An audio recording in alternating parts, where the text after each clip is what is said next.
এখানে ভাষায় দরদ দেখলাম না। যারা গণ অভ্যুত্থানকে অউন করেন, যেই ভাষায় যে দায় যে দরদ নিয়ে এটা লেখবার কথা ছিল, সেই দরদগুলো এখানে শব্দে, লাইনে, প্যারাগ্রাফের মধ্যে আমি খুঁজে পাই নাই। আমরা যে পরামর্শগুলো দিয়েছি তার যোগ বিয়োগ ওখানে খুব বেশি দেখি নাই। বড় তিনটা দলকে এই ড্রাফটটা আবার শেয়ার করা হয়েছে, কিন্তু অন্যান্য যে রাজনৈতিক দল কমিশনে যারা রেগুলার রিপ্রেজেন্টেশন করছে, আলোচনায় অংশগ্রহণ করছে, তাদের সাথে এই ড্রাফট আর শেয়ার করা হয়নি। যে অধিকারের লড়াইটা এটা ওই পাকিস্তান আমলেই শুরু হয়েছে। এর আগে আমাদের এই মানুষ কোনোদিন লড়াই করে নাই। আমরা 190 বছর কি ব্রিটিশ বিরোধী আন্দোলন করি নাই? বাংলাদেশের জাতি রাষ্ট্র এটা 23 বছরে তৈরি হয় না, এটা 9 মাসে তৈরি হয় না। জাতি রাষ্ট্র হওয়ার জন্য আপনার শত শত হাজার হাজার বছরের ইতিহাস লাগে। আমরা একটু ফুয়াদ ভাইয়ের কাছে যেতে চাই। অনেক ধন্যবাদ আসাদুজ্জামান ফুয়াদ আমাদের সাথে যুক্ত হওয়ার জন্য। ঘোষণাপত্র অনুষ্ঠানে আপনি ছিলেন, উপস্থিত ছিলেন। কেমন হলো আপনার কাছে ঘোষণাপত্র, কেমন লাগলো? ধন্যবাদ। আমার প্রিয় অনুজ, নাসির সহ সবাইকে শুভেচ্ছা। প্রথম কথা হচ্ছে, ঘোষণাকে আমরা স্বাগত জানাই সার্টেনলি, এবং এটা তো আমরা অনেক দিন থেকে বলছি। গত বছরের গণ অভ্যুত্থানের পক্ষে সকল শক্তি ঘোষণাপত্রের ব্যাপারে মোরাললেস কেউই মোটা দাগে দ্বিমত করে নাই। এবং আপনার মনে থাকার কথা, ফরেন সার্ভিস একাডেমিতে কিন্তু ঘোষণাপত্র নিয়ে প্রধান উপদেষ্টার উপস্থিতিতে একটা মিটিংও হয়েছে, এবং সেই মিটিংয়ে আমিও ছিলাম। এবং সেখানে একটা ড্রাফট প্রস্তুত করা হয়েছিল, একজন উপদেষ্টা সম্ভবত একটা ড্রাফট দিয়েছেন, এবং সেটার উপরে সকল রাজনৈতিক দল বক্তব্য দিয়েছে। এবং আমিও ওখানে এটার কাঠামো এবং ঐতিহাসিক কিছু উপকরণ থাকা না থাকা এটা নিয়ে কথা বলেছি, এবং সাইজে আরও ছোট করে নিয়ে আসা যায় কিনা, কারণ ডকুমেন্ট বড় হয়ে গেলে সেখানে দ্বিমতের সুযোগ বেশি চলে আসে।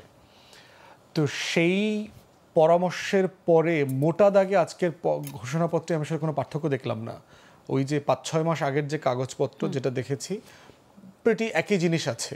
1-2টা দলের হয়তো কিছু যোগ বিয়োগ এখানে আমরা আপনারা যা চেয়েছেন তাই আছে জুলাই ঘোষণাপত্রে, যা ছিল ড্রাফট যেটা দেওয়া হয়েছিল প্রথম। আমরা যে পরামর্শগুলো দিয়েছি তার যোগ বিয়োগ ওখানে খুব বেশি দেখি নাই আজকেও। 1-2টা দলের হয়তো আপনার কিছু যোগ বিয়োগ সেখানে উপকরণ আকারে দেখলাম, কিন্তু মোটা দাগে খুব বেশি পরিবর্তন দেখি নাই।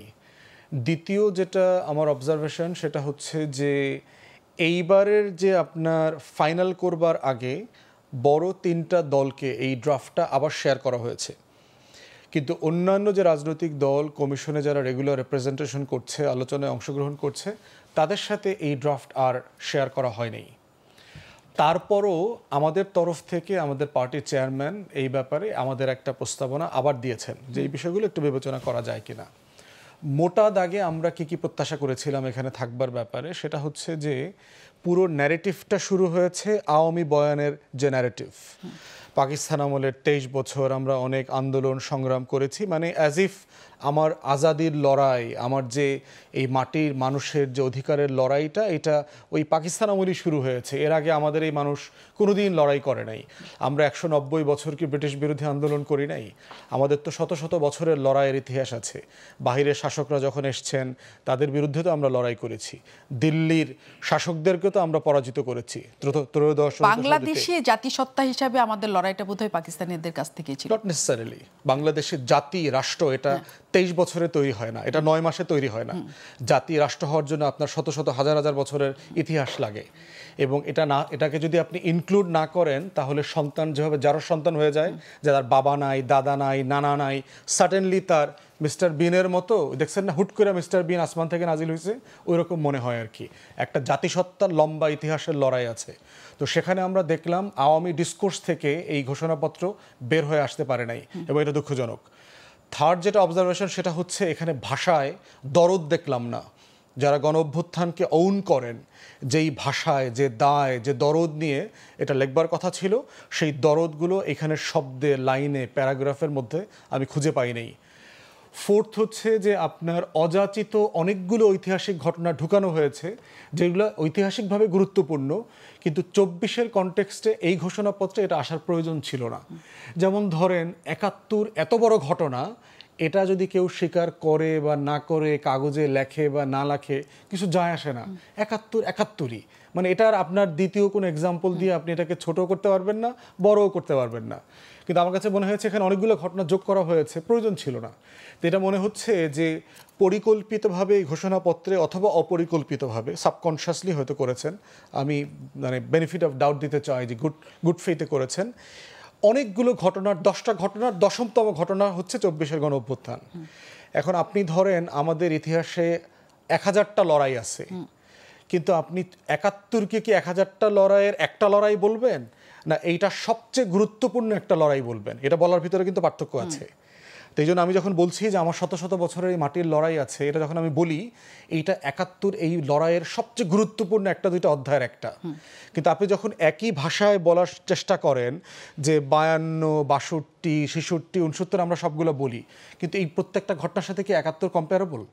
কোনোটার সাথে কিন্তু আপনি 71কে কম্পেয়ার করতে পারবেন না। ধারাবাহিকতা আছে, কিন্তু এটা কম্পেয়ারেবল না, কারণ 71 এত উপরে। কিন্তু কম্পেয়ার কি করেছে? এটা ধারাবাহিকতা করেছে, যেহেতু ওই সময় এটা হয়েছে, যেহেতু ওই সময় আমরা এত উৎসর্গ করেছি, এটা আমি বোধ করি এটা প্রয়োজন ছিল না। আচ্ছা, আপনি কারণ হচ্ছে যে এই ঘটনাগুলো ঐতিহাসিকভাবে গুরুত্বপূর্ণ, কেউ অস্বীকার করছে না। কিন্তু এতগুলা ঘটনা টেনে আনার কারণে যেটা হয়েছে, 24 হারায় গেছে।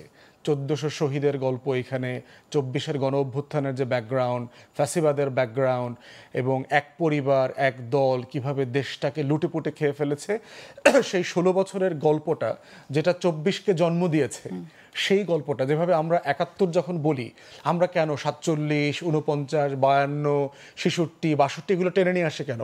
71-এর গুরুত্বটাকে তুলে ধরবার জন্য। কিন্তু এইখানে 24-এর গুরুত্ব তুলে ধরবার প্রেক্ষাপটে আমি দেখি নাই, বরং দেখেছি ধারাবাহিকতা আকারে, বর্ণনা আকারে আসছে। মানে 24 কেন গুরুত্বপূর্ণ হয়ে উঠেছে 16 বছরের মানে যে মিসগভার্নেন্সের কারণে, সেই চিত্রটা এখানে আমার দৃষ্টিতে ফুটে ওঠে নাই। ফাইনালি যেটা আমার অবজারভেশন এটা নিয়ে, সেটা হচ্ছে যে আপনার যেহেতু বলবার মধ্য দিয়ে একটা রোড ম্যাপ দিতে হয়, সেহেতু আমরা যখন স্বাধীনতার ঘোষণাপত্র পাঠ করেছে আমাদের বলা ছিল এই কারণে পাকিস্তান রাষ্ট্র থেকে আমরা আলাদা হচ্ছি, সেহেতু আমি নতুন একটা স্বাধীন, সার্বভৌম, একটা ফ্রি রাষ্ট্র প্রস্তাব করছি, যে এই রাষ্ট্রের নাম হবে গণপ্রজাতন্ত্রী বাংলাদেশ। এবং এই রাষ্ট্রটা কীভাবে পরিচালিত হবে, সাম্য, মানবিক মর্যাদা, সামাজিক সুবিচার, কে প্রধানমন্ত্রীর দায়িত্ব পালন করবেন, ভারপ্রাপ্ত দায়িত্ব পালন করবেন, কি কি আইন বিধান চলবে, একটা রোডম্যাপ ছিল এখানে। শেষে এসে মনে হয়েছে সাডেনলি এই ধারাবাহিকতাটা আর নাই, ফিউচারটা কি?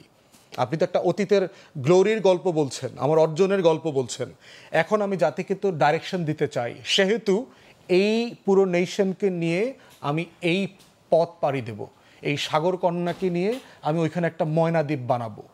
ওই ময়নাদ্বীপের গল্পটা দিয়ে এখানে শেষ হয় নাই যে আমার রিপাবলিককে ঢেলে সাজাতে হবে, এটা করব, অথবা সিম্পলি ধরেন জুলাই সনদে রেফার করে দেওয়া হইতো যে এটা এই রাষ্ট্রটা তৈরি করবার জন্য, অর্জন করবার জন্য আমরা জুলাই সনদ নিয়ে কাজ করছি, জুলাই সনদের মধ্য দিয়ে এই স্বপ্নগুলো আমরা বাস্তবায়ন করব। এরকম কোনো রেফারেন্স, ধারাবাহিকতা নাই। তারপরে হচ্ছে মোটা দাগে এটাকে আমি স্বাগত জানাই। আমি বোধ করছি এখানে যে অমিশনগুলো আছে সেটা জুলাই সনদে একটা ইন্ট্রো থাকবে বলে আমি বিশ্বাস করি, যেন ঘোষণাপত্রকে এখানে কানেক্ট করে ফেলে। যেই ডটগুলো এখানে মিসিং হয়েছে সেই নোক্তাগুলোকে যেন এখানে যোগ করে ইতিহাসের এই অমিশনগুলোকে যেন আমরা কানেক্ট করি, যেন সনদ আর ঘোষণাপত্র একসাথে পাঠ করলে মনে হয় যে আমাদের একটা স্বপ্নটা পুরোটাভাবে ফুটে উঠেছে এখানে। তার মানে যেটা ছিল এখানে অর্ধেক আপনার মনে হচ্ছে অসম্পূর্ণ মনে হচ্ছে, সম্পূর্ণ করার জন্য আপনার জুলাই সনদটা এখন মনে হচ্ছে যে দুইটার একটা কানেকশন বা সংযুক্তি, সম্পৃক্ততা থাকা, সুযোগ আছে, এখনো সুযোগ আছে।